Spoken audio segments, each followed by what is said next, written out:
যত পাই তত চাই, মানুষের চাওয়ার আর শেষ নেই।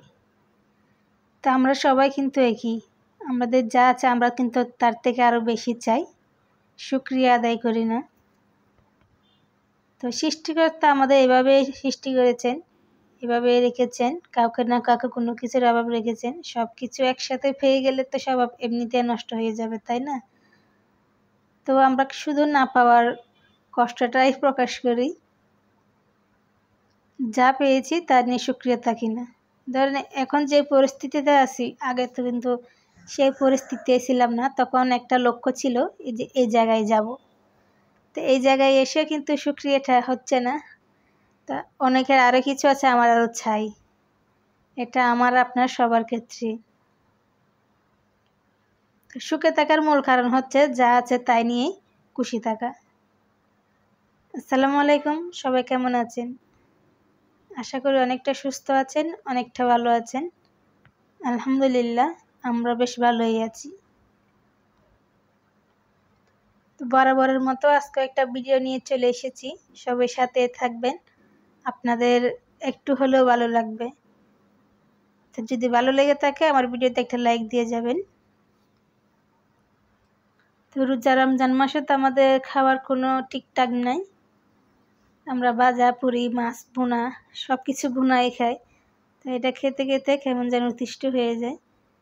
তো লাউ নিয়ে আসছিল একটু ঝোল করে রান্না করার জন্য, সেদিন আমি রান্না করি নাই, যেদিন আনছিল। তো পরের দিন রান্না করতেছিলাম। লাউ খেলে পেটটাও ঠান্ডা থাকে।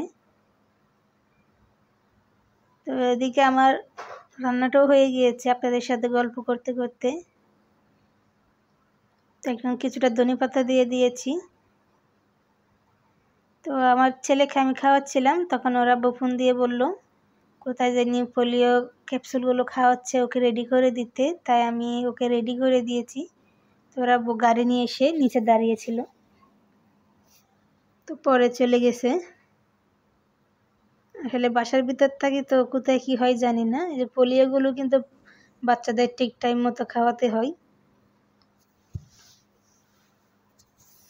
তো এদিকে লাল শাক নিয়ে আসছিল, ওগুলো বের করে নিচ্ছিলাম। লাল শাকটা আমরা সবাই অনেক পছন্দ করি, প্রায় সময় আমাদের লাল শাকটা আনা হয়। তো এই রোজা রমজান মাসে শাকটা একটু কাটতে গেলে কষ্ট হয়ে যায়, অনেকটাই দেরি হয়ে যায় একলা। তো এদিকে একটু নুডলস সিদ্ধ করে দিয়েছি আমার ছেলের জন্য। তো নুডলসটা আমি রান্না করেছি, নুডলস সিদ্ধ দিয়েছি, ডিমও এর ভিতর ঢেলে দিয়েছিলাম। তো আগে অনেক খাওয়াইতাম আমার ছেলেকে এরকম করে। এরকম করে খাওয়ালে কিন্তু বাচ্চাদের স্বাস্থ্যটা খুব তাড়াতাড়ি চলে আসে। তো আমার ছেলে যখন ছোটো ছিল তখন ওকে এরকম করে খাওয়াইতাম, অল্প অল্প করে রান্না করে। এমনও ছিল একটা ডিম আমি দুবার করে দিতাম, কারণ ও অনেক ছোটো ছিল, একটা ডিম দেওয়া যেত না।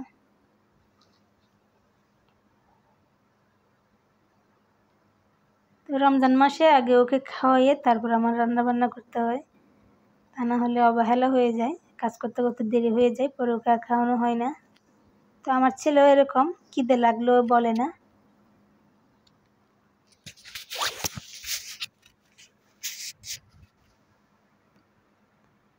তখন ওকে খাওয়াই দিয়েছি। এদিকে সাবান আনছিল, সাবানটা এখন বের করে নিব।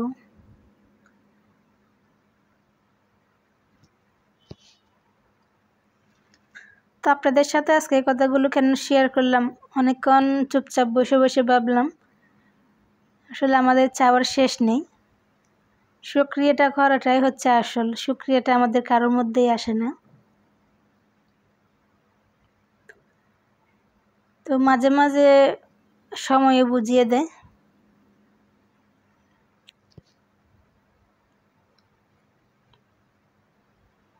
ওইদিকে আমার সাবানটা ডালা হয়ে গিয়েছে, আমি এটাতেই সবসময় রাখি, সেজন্য এর ভিতর অনেকটাই ছিল আগের।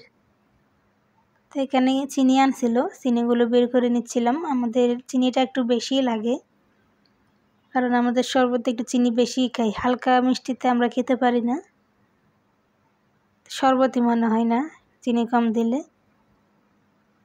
এটা আনছিল স্বপ্নবাজার থেকে, সবাই চিনেন স্বপ্নবাজারে। যদি চালও আনেন, যে কোনো কিছু আনেন, এভাবে প্যাকেট করে দেয় সুন্দর করে। তো যাই হোক, আজকের ভিডিওটা লম্বা করলাম না, আজকে ভিডিওটা এখানেই শেষ করতেছি। তো ততক্ষণ সবাই ভালো থাকবেন, সুস্থ থাকবেন। তো আপনাদের সাথে দেখা হবে পরের কোনো ভিডিওতে। আল্লাহ হাফেজ।